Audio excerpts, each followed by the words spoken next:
I'm in the big leagues, told her don't miss me. Ballin' like Houston, ayy, feeling like Whitney. I need a bag, bruh, send it through quickly. I'm making his dog, like I'm in the big leagues. Told him that I gotta go, dog. Yo, what's up? Welcome back to another episode of Set Connects, Cannabis Entrepreneurial Dialogues. This is your host, Danny.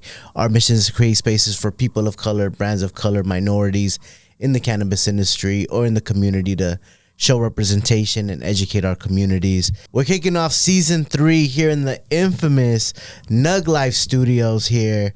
And we're excited to roll out a bunch of different episodes this season. We have Oh That's Filthy Productions that's helping us out with all this. So shout out to Steven and Oh That's Filthy with season 3. And I'm excited because we're going to be you guys are going to see a lot of new backgrounds, a lot of new locations this upcoming season. And it's going to be a great one for you guys to check out. So make sure to subscribe to our YouTube channel. Make sure to follow us on Instagram so you can see all the live updates and all the new episodes that are going to be coming out this season.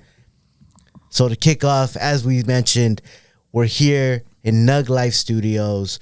We got the infamous NugLife in the building. I'm excited to kick off this season this year with you, man. So thank you guys. Thank you for coming through. Thank you for having me, man. How you doing today, brother? Hey, I'm doing good, bro. You know, I know this is going to drop in the future, but we nearing Christmas, so we just soaking up all the vibes. Absolutely. Absolutely. Yeah, man, I'm just excited because, you know, you're everyone's mom and dad's favorite producer, right? That's so I'm right, just excited baby. to have the best producer in the building, man, here with us, man. So thank you again for gracing us with your presence, allowing us to come into the man cave that you proclaim, and the space that you feel is, you know, not everyone is invited, and that's what we were kind of talking about before. So just allowing us to be in the building is a pleasure, and I really appreciate you for bringing us on. Respect, bro. You're with my family, so you're family. Stephen J in the building, so it's all good. You know what man. I mean? So we like to start off the episodes with learning a little bit about you, bro. I want to know more about how you grew up and the messaging behind cannabis in your household growing up.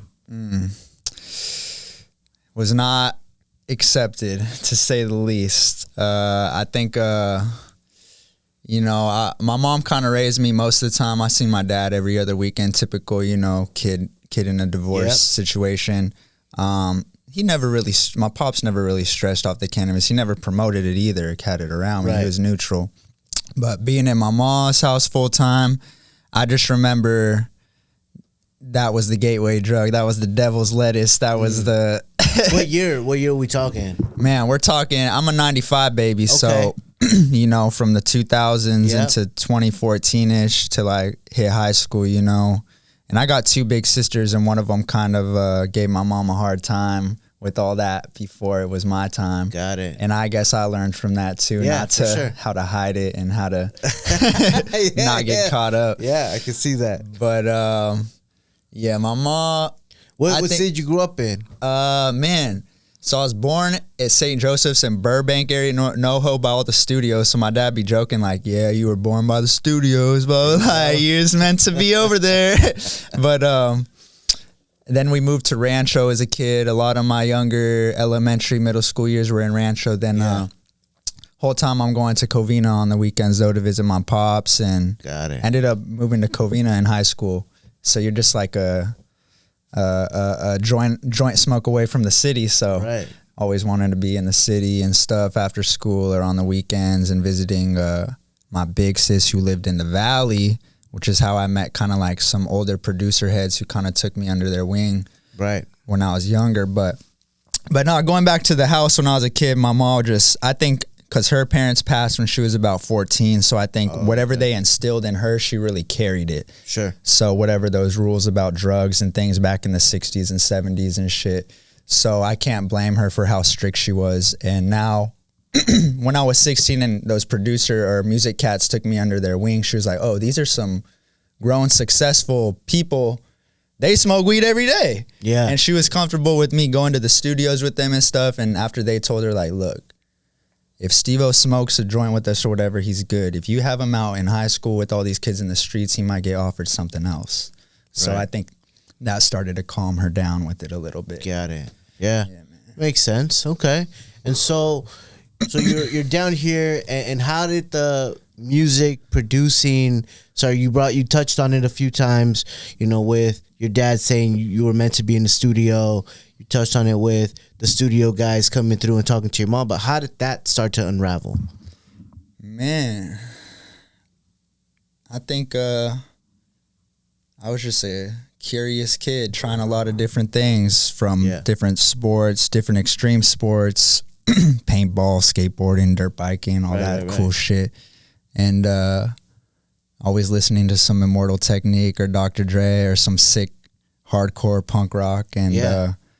And around that time, a lot of the music was starting to, like, a lot of different genres were taking off, right? You bring up, like, you think of, like, the early 2000s. Yeah. The alternative rock was starting to come to scene, right? You start to see all these different musical, like, artists coming out, mainstream, how did that influence you in like, with what you're doing? Man, I mean... like you said, that it's just like the branches were extending into the alternate genres and stuff. And it was a lot of good music, man, from hearing System of a Down to, because I was more of a rock kid, and my sister, when she was getting into her trouble, she was the hip hop head. So I think the first time I saw Bone Thugs and Harmony and Dre and Eminem was in her bedroom. You know what I'm saying?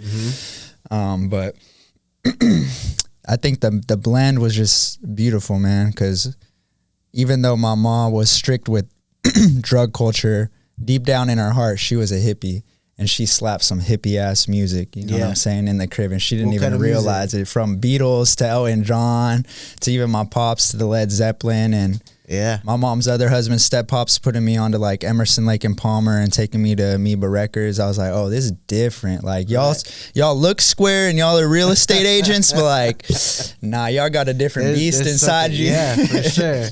For sure. Okay, so that type of music then influenced a lot of stuff that's going on. That's what it sounds like. Most definitely. Okay. Most definitely. And some of it, when you're a kid, you hear some shit, or your parents put you onto some shit, and it don't hit the same until you're a grown or you're an adult and you understand. Yeah. I was just talking, man. Dude, I was just talking about that the other day. How I'm over here as a kid bumping and grinding to like dancing to like the Genuine Pony song or like all these different songs as a kid, and now you listen to them like, the fuck am I doing singing this song? That's why Pops was looking at me crazy.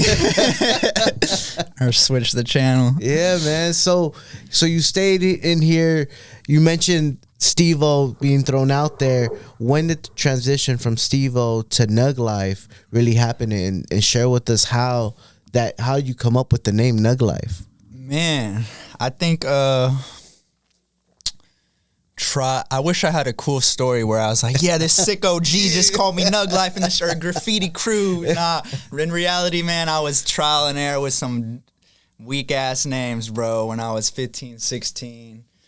I think one of the songs I dropped was under Herbal Beats or something, or like, so you felt it being created, but it wasn't it yet, Or I like bass in my tracks, so I think I did drop something under like Bass Drop. And I'm like, oh, this. Well, and back then too, a lot of the bass was coming through a lot of the songs. Like with one of the songs that I could think of off top was like a lot of the big timers, the big timers with a lot of their bass and all that. So I could see why you were into a lot of the bass music back then. Facts. And then at the same time, the same era where like Guitar Hero's coming out, DJ Hero. Oh, and then Skrillex is popping in, all that dubstep shit. And I'm like, oh yeah, that bass is tight. Yeah, you're right. I didn't even think of like the games and situation like that. And then you also had experience out in the Bay, right? Share with us, how'd you make yourself out in the Bay, and how did the Bay and their music, because it's a completely different vibe out in the Bay with their music. How did that influence you? Man, I think it just brought out the hippie in me even more. Yeah. And of course there's the hyphy movement, and living in Frisco the first few years was sick because I got to just understand it. I didn't have a car. I was skating through Haight and Ashbury to the Mission to the inner city. Lived on Nob Hill. So me and my boy Rocky G, who you hear on a lot of my records, we were just all right, let's go. We taking Nob Hill all the way down to Market Street, which is the main street in Frisco. Yeah. And just, you're passing rich communities, drug dealers. You're just going through all the different shit that the city has to offer, good and bad. And yeah, just even extending to the Haight and Ashbury, you know, you just get that culture. And then Frisco got a little expensive once the dorm life stopped helping me financially, and I moved to Oakland. And in the mix of that, I had made friends in school up there that were actually from the Bay, and they would put me on to like, oh, you need to spin this, bro, or you're DJing at the park today, I put this on your playlist. What kind of music, what kind of artists were they asking you to play there? Man, Jay Stalin to, you know, just Bay classics, you know, Blow the Whistle by Too Short. Just, I know that's going to get the party going. Or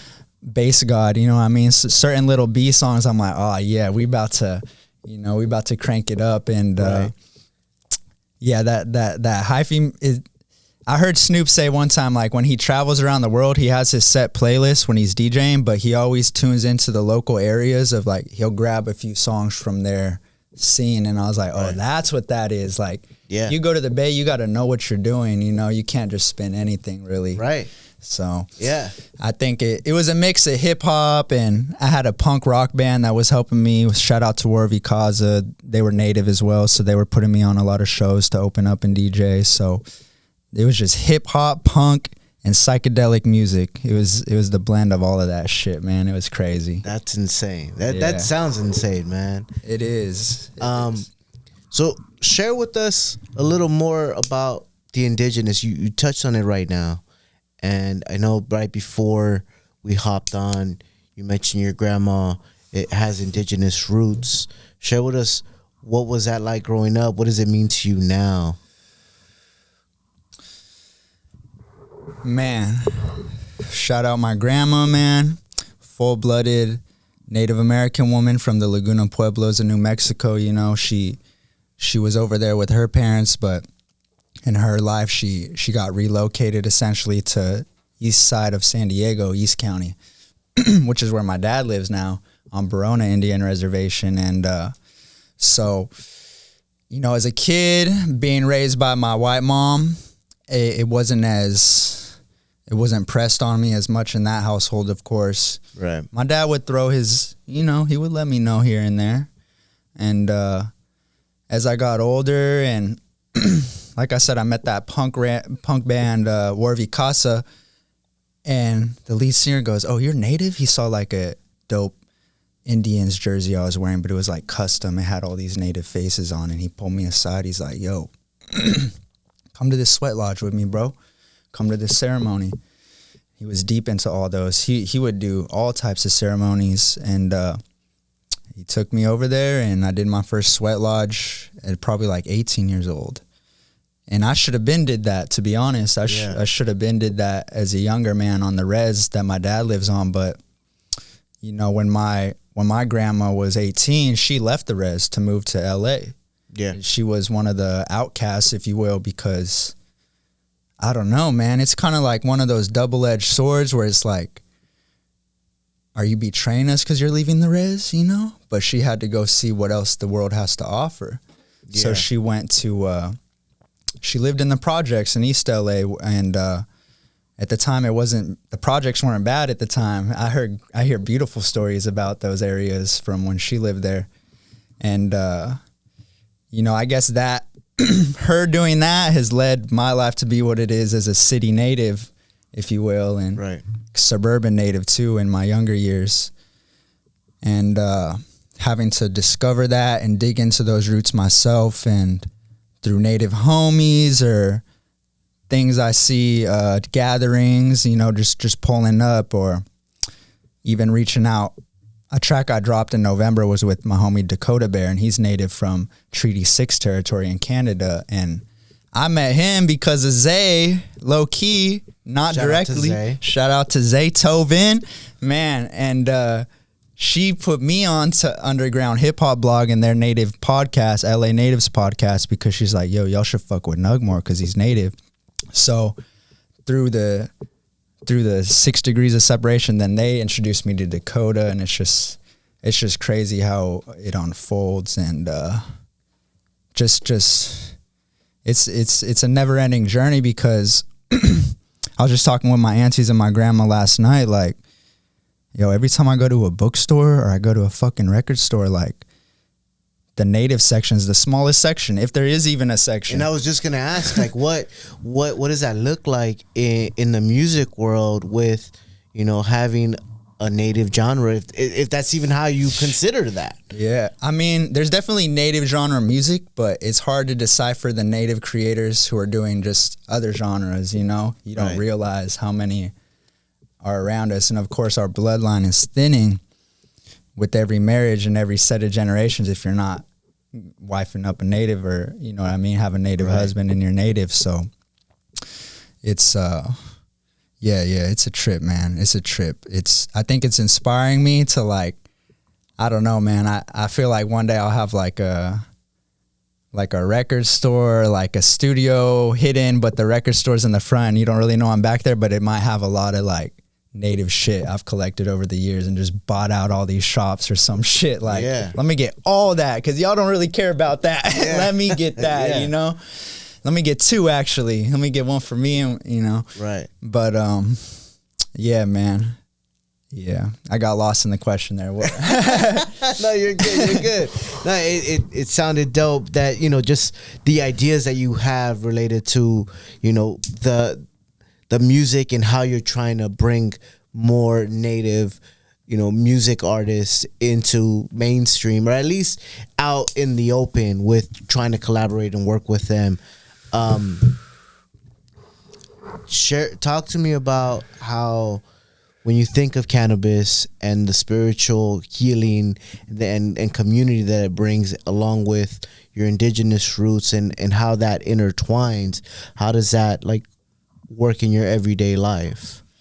Man, I mean, that takes me back to my first SweatLodge, where the leader of the SweatLodge, you know, you're trying to heal, you're trying to cleanse in those things. It's like a sauna, basically, or like a steam room, you know? Mm-hmm. You're in there, and the rocks are hot as hell, and they keep pouring water on there, and you're breathing that in. And, you know, I just remember him. I don't know if he was talking about, like, habits and things, or, like, I forget what he was talking about exactly, but whatever he said made me, after the SweatLodge, go up to him and say, like, yo, bro, I've been smoking a lot of weed. I feel like I should chill out.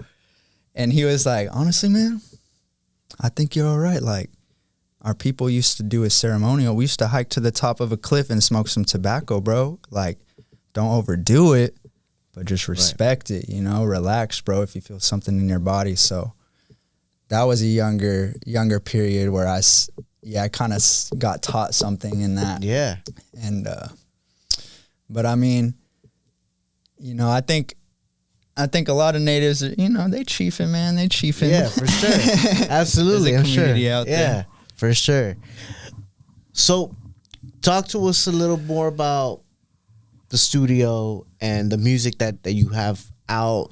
I know you've been, you mentioned you started working on this, and you really took on the studio life back in, what, 2019? Is really when the entrepreneurial side of things really shifted gears. Share with me a little bit about why and how did you start that process? Well, I was in the Bay for a recording school for about 4 years. I went up there, I was like 17 because I got expelled from school, so I'm learning the art side of it. And that's cool, right? You learn your sticks, your chops in here. Maybe you know some things, and you walk in that school feeling nice. But then the teacher's like, nah, but you need to know this industry standard or this and that. But those can't even take you, like, that's limited too, because you do got to hop in the field too to learn some things those teachers can't teach you. And that's like the creative side of it. And I spent a lot of time on that side of it. But I think when I came to LA, about the time I met Stephen J., I reconnected with my people from high school, and I started business school. I took some business classes, and that changed the whole game for me, bro. Like, how so? I'm lucky because the person admitting me to the school didn't just fucking admit me. Like, she was like, nah, I don't think you should do animation. You got something going on musically. Like, check this out. And these teachers are just teaching me, like, organizing, event planning. Like, it's not just business classes necessarily, or how should I say, like, not for all businesses. It's for entertainment and music. So it's very directed. So I took that, like, okay, a lot of these kids in these classes are doing shit to do it for the assignment. I'm doing this, and I'm going to actually apply my album or the artist I'm working with in my project in class. So it's a win-win. I'm going to go get an A, and we're going to actually use this in the world. Yeah. So that was a trip for me and them. The teacher's like, oh, this event planning? You're the only one who actually threw an event? That's not even required, you know? Yeah. And that was the next level for me, because I read in like a recording book where they were like, yo, you got to switch from, if you really want to succeed, you got to switch from Picasso to Bill Gates on the flip of a switch. You got to be able to turn that switch all day, on and off, because if you'll get stuck. Yeah, man. Yeah. Or you'll get fucked. Or you'll someone will fuck you over on the business side. Yeah. So you got to know, man, or you'll fuck over yourself because you got something really dope creatively and you don't know how to package it. You don't know how to get it out to the people. And that's a challenge every time I drop, bro. We want bigger numbers. We set our bar so high. You always got to set your bar higher than what you know is achievable, because you're going to shoot a little lower. If you hit it or higher, dope. But realistically, set those lofty goals so you cannot feel upset wherever you land, because you're still going to land pretty high. Yeah. Yeah. And you say that as I'm looking at these plaques here in the studio with 4 million streams, 2 million streams for songs, and you know, we touched on like how do you market that, or how do you even get to like, teach me that, because we're trying to get our show to get 4 million streams. Like, how did that happen, or what was the process like to make that happen? Consistency, doing what works, trying new shit with every drop, new marketing shit, and stop putting money where it's not working. Yeah, that. And every year it's gonna change, bro. At least, and I think, of course, what you're doing with the podcast and what I'm doing with music, we're gonna find, maybe we'll find some similar things, but we'll find very different things that work for us, you know? Right. I was telling Steven, like, yo, I'm good on Spotify, I'm good on Instagram. I need a YouTube Shorts. I need to get on my TikTok. Yeah. You know, it's just really spreading that shit out. And some of us, we flourish in certain channels or whatever avenues.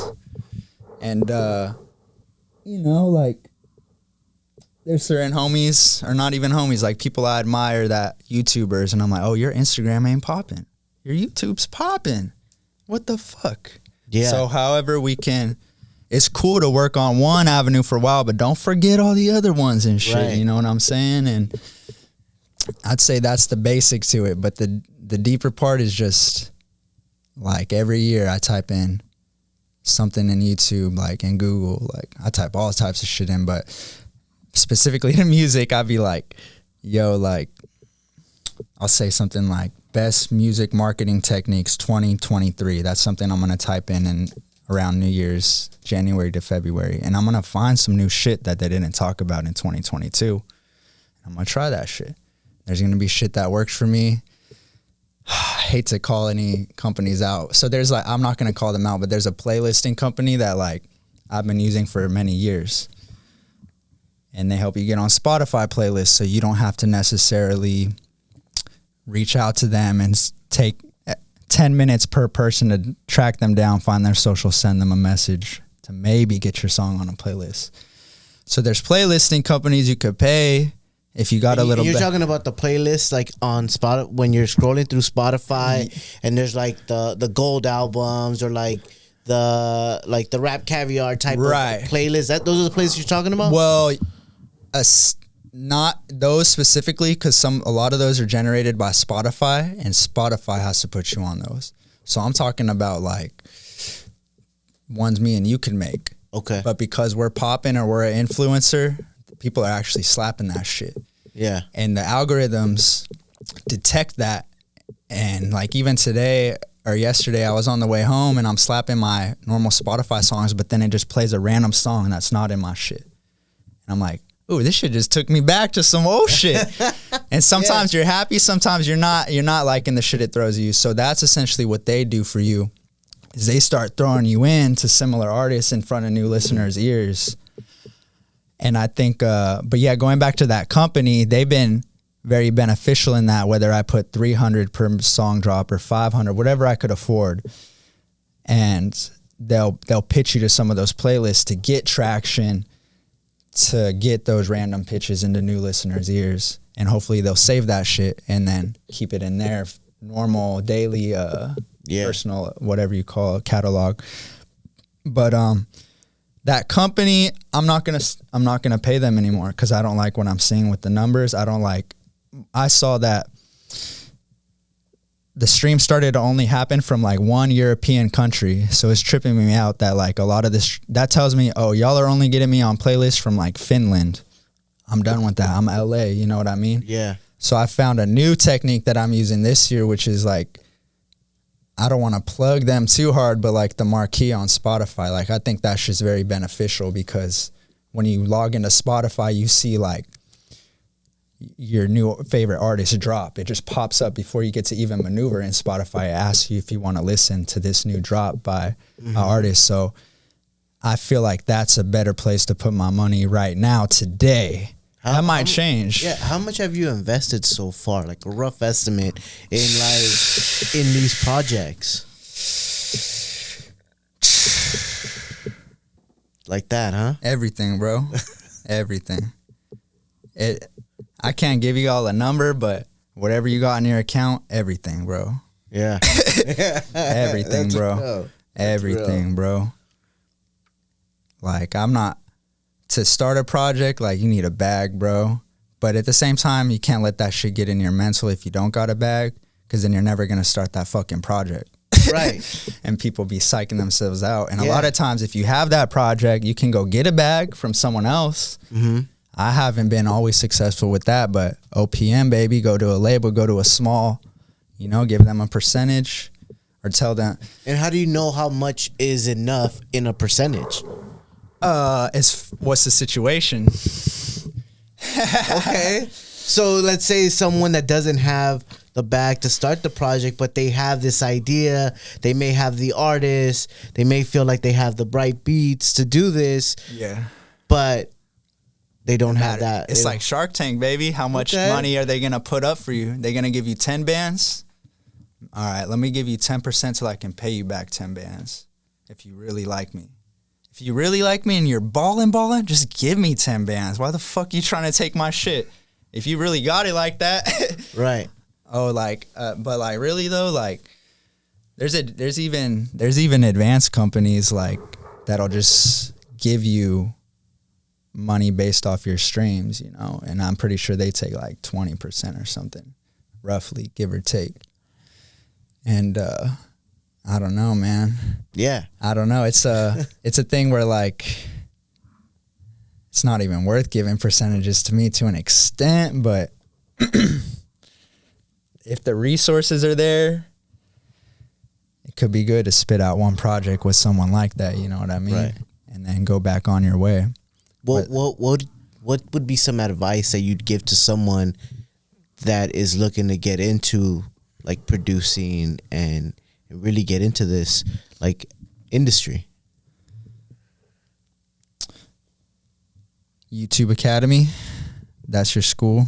Don't stress. If you got it like that and you can get a scholarship or you got some type of layup to go to school, definitely do that too. But nothing's stopping you. The greats did not go to school. Majority of the greats. Right. Be consistent. Be ready to go on the roller coaster ride. It's going to be ups and downs, baby. It's It's the hardest job, one of the hardest jobs in the world. Like, just not even as a producer, trying to be a musician or a successful artist. There's no layout, man. There's no, like, what? Where do you even start? Where do you, like, all these kids are in production school trying to work for a limited amount of studios when they get out and interning for them, and only so many are going to get hired. Like, I'm sure even, like, I know it's tough in the medical industry. I remember when my sister-in-law was going to med school, and like she got to get placed out somewhere in the middle of nowhere to get a job, you know, versus what's available. So you got to create opportunity for yourself a lot of times, and be dope on your tech shit, but be dope as a person, because this is a big studio, but it's a small space too, like the energy in the room, you know, right. And leading the ship, leading the session, and it's all important, man. It's all hand in hand. But you know, there's a lot of different ways to get in this house of music production, man. A lot of different windows and doors, and whatever you choose, man. Just all those tips apply.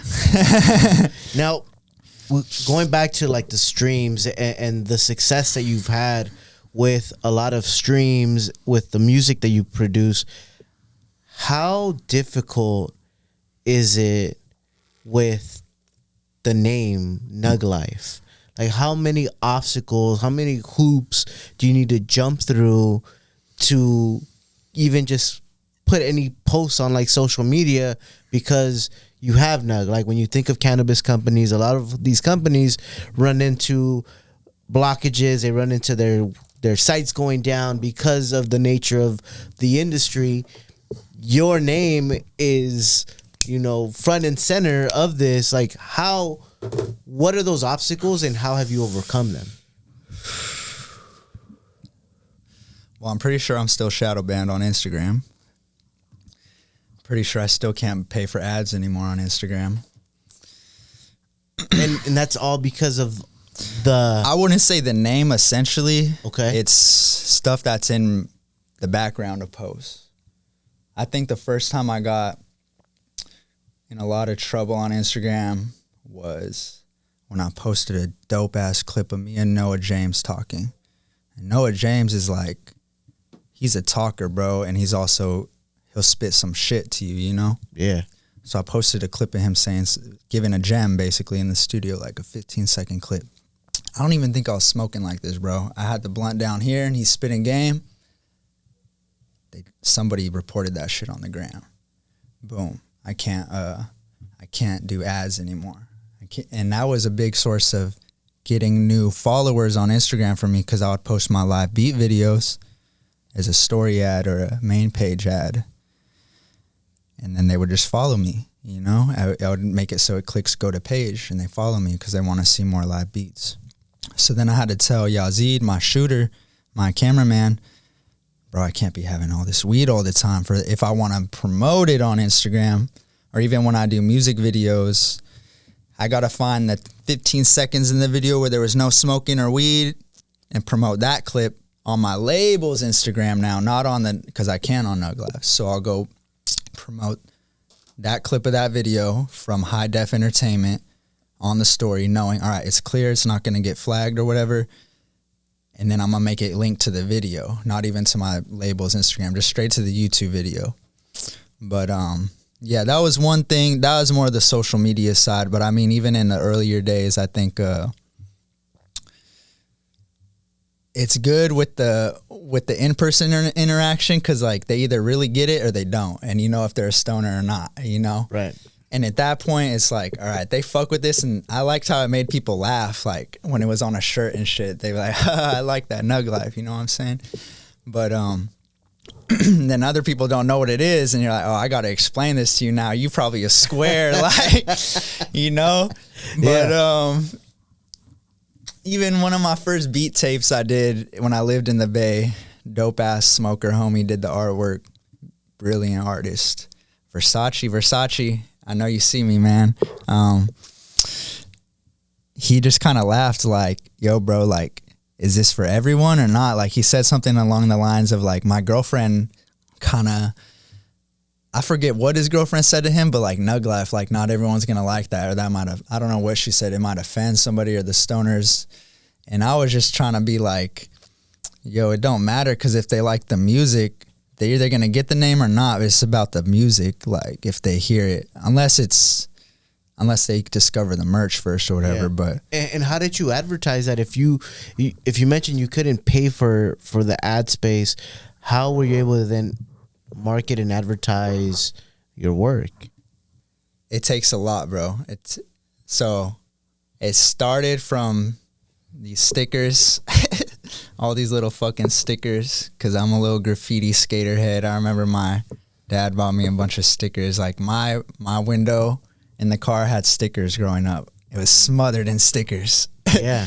But so I remember when in Frisco, even Equipto, who's a legendary local artist in Frisco, I guess I got word that he spoke at a hip hop class at SF State, and he told them, yo, what are y'all doing like with your marketing? Like, y'all seen that NugLife sticker all over Frisco? That's where it's at. You know what I mean? And that shit was crazy to me, like, to hear that from other hip hop kids in the city, like, oh, Equipto was talking about my shit? Yeah. I never met the man, you know what I mean? Right. So I knew that worked. That's that. And I even heard from kids in my college, like, yo, if you don't see a NugLife sticker when you come to Frisco, like, you didn't experience Frisco. So that's the seed. But getting up to date, like, to the billboards, when with Beat Dispensary too, I got to do my first billboard campaign. You had a billboard. We actually had multiple, because I hit up the mans at the company like, yo, what's the price looking like for a big boy? Yeah. He's like, whoop-de-whoop. And I'm like, he's like, but you could pay that or less for all these little ones. I was like, ooh, okay. So it was dope because it was a downtown East LA run. So it was really in that area where a lot of my people roam, a lot of my homies, my listeners, the underground community. So it took understanding your consumer base, where they're at, like where they located, and really knowing your fan base per se, right? And then attacking your fan base with more. In the month of 420. And you make a drop every 420, right? Basically since 2019, yeah. Since 2019. Even before that with beat tapes, but yeah, dope ones since 2019, my favorites. I was still learning before then. Yeah, no, for sure. That's crazy, and that's dope, man. And that's it makes so much sense, even with just the sticker part, right? Like, because I remember even just growing up with a lot of the kids that I grew up with, and you'd see the UPS stickers, and then everyone would tag up the UPS stickers and then blast them everywhere, and everyone knew, like, coming from the tagging community. And I think you kind of touched on that early on. But that type of marketing, man, I'm about to go buy myself more stickers now. That's what that came down to. I'm buying more because I got these here, but now I gotta buy some more now. Man. Like, I just blasted some over there on your table too, by the way. No, that's right. No, it's always good to make more, bro. Like, just have mad generations of stickers. Like, so this homie Night Owl, who did my artwork on NugLife 2020 and also Summer of Nugs, when I lived in Oakland, it was like a 4-unit building, 2 units upstairs and 2 downstairs. And I took one of the apartments upstairs. There's a lady from Covina across from me in the other unit. And that's crazy. That's a random, right? Weird as fuck. She was hella cool, sweetheart. And Night Owl was downstairs, and then there's like some type of like org under me that like helps give people medical care that don't have the funding. And you know, they might have been religious based too, because there was a little bit of I'm not gonna get into that, but right. Anyway, yeah, there's some things going on, but I vibed with Night Owl, and he's a graffiti god. And so me being into graffiti, he just leveled my shit up with marketing and just everything. Like, and he also leveled me up in knowing that I'm not supposed to be a legendary graffiti artist. I'm supposed to be a legendary, what I'm doing right now, you know, with the NugLife and how I move. Because I was like, nah, he's too nice, and he's in here every day. Like, I can't be doing that every day with art, like visual art. I have to be doing that with art from my ears. That's my gift. So because I got caught with graffiti in Frisco as I'm meeting him and realizing like, oh yeah, this is it's gonna, I don't know how to describe it, but I made that decision. And but nah, yeah, he helped me with the marketing, even on my artists like that do my 3 main artists, Night Owl and VMR out of the East Coast, and A Sims out of Texas. I confide in them even when I did those billboard runs, or I do sticker runs, or I drop the art. I'd be like, yo, are you cool with this? How's this look? Should I move the art around a little bit? Oh, do you trust me to touch your Photoshop file a little bit? You know what I mean? Just so it's I'm very much still in that world, but I know that. And that's because you mentioned earlier, like, you were going to do animation, so you have some artistic background as well, or at least that you wanted to tap into. Right. And so that's where that came in. Exactly. Because I was like, bro, all these producers have dope video animations. I'm like, when I realized, like, bro, you don't got enough time to make the music and they're putting me on like, yo, there's teams to make these animations, homie. Like, straight it's up. Not one person. So I was like, oh, okay. Business. Yeah, no, for real. I'm in the same exact mindset, because I'm like, before getting Steven on with us, like, I was trying to figure it out myself and try to do the editing myself and try to do the different video styles myself and trying to do the post and do everything. I'm just like, fuck, this is way too fucking much. Like, I can't. I need help. But how and where? You know what I mean? And so where do you find your support? You mentioned a few of these. It's just through, it sounds like a lot of it is through connections and relationship building. Very much, bro. I mean, if you're on my team, you're my brother. Like, we're mobbing, you know? And, you know, we might not talk every day, but we come together on a damn near a monthly basis. Yeah. And I let them know, you know, like, yo, more recently, I was just like, thank you guys for even the new people on the team, to the OGs that have been with me since my college days. Like, thank you for helping me build my passion project, my lifelong passion project, because it's just, this my vision. Like, if you guys need anything, I'm here. Tap in. Whenever you guys know what you're about to do, or some of them are on their individual paths, Jason, filming and shit. Like, yo, if you need something outside of what we do, I got you. My boy Yazid doing the Graph-Woo clothing, you know what I mean? I be modeling for him, and they sell those clothes in China, and they hook me up, and we just did a trip up to Big Bear on their behalf, you know what I mean? And I'm like, yo, bro, this last minute, I got to take care of grandma, I got to do this and that. But he comes out here to the studio last minute too for me, when a big artist is like, nah, I can come in today, you know? And I'm like, yo, Yazid, what's good? You know, so it's a bigger picture. I make sure we all know it's a bigger picture, and whether they're going to help me with my mission for a period of time or forever, like, I'm down for either or with their missions too. Yeah. You know, and there's been times I've had interns, and then it's like, nah, you rocking with us. Like, it ain't an intern thing. We in here now. That's dope, man. So, but college, I tell my boy, because one of my boys is thinking of going to college, and I'm like, what are you going for, bro? Like, because that shit could slow you down too, bro. Like, what are you going for, you know? And one thing was, I met a lot of people, bro, a lot of cool people, kids that were struggling to go to college, kids that had it right, had a big bag. And I met a lot of people because of those people going that weren't in my college, you know, in those cities that were in the arts communities. So I think that helped, because I don't know, one of my homegirls told me, like, I forget what she said exactly, but like, she's like, you meet your friends for life at this age. And I was like, oh, that's the age I was in the Bay. Yeah. You know what I mean? Yeah. So that correlates. Mm-hmm. You got any projects coming up soon? Anything that we should be looking out for?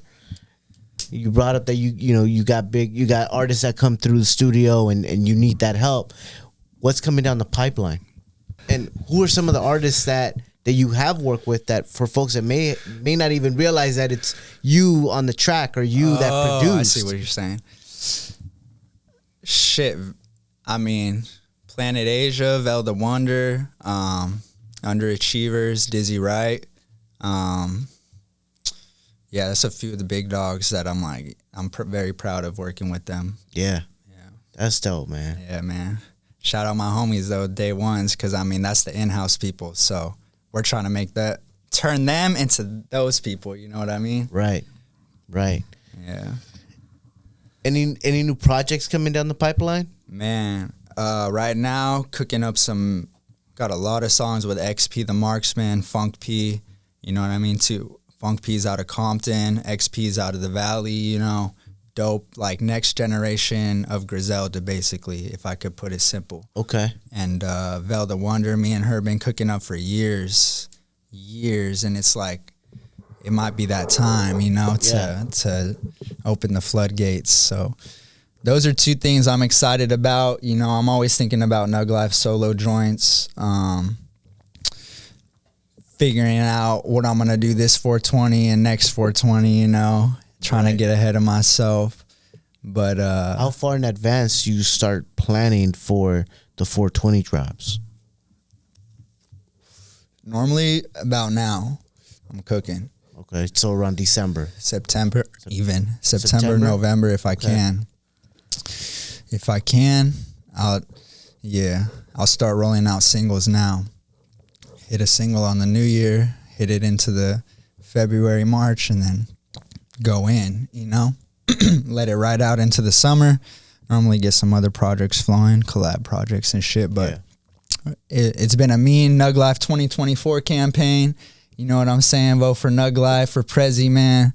Fuck the politics, fuck the racism, man. Fuck all the bullshit. You know what I'm saying, man? Spread world peace. Man, we need everybody in politics to like eat a bag of mushrooms before you get that job. And then redo the fucking interview if you even deserve that job, because I don't know, man.